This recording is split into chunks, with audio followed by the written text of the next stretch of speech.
Você sabia que Xexelabá não é o nome da religião tradicional iorubá? Então bora entender.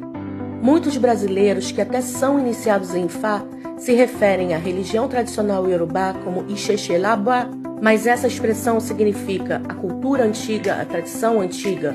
Então tudo o que envolve a cultura iorubá é Ixexelabá, não apenas a religião.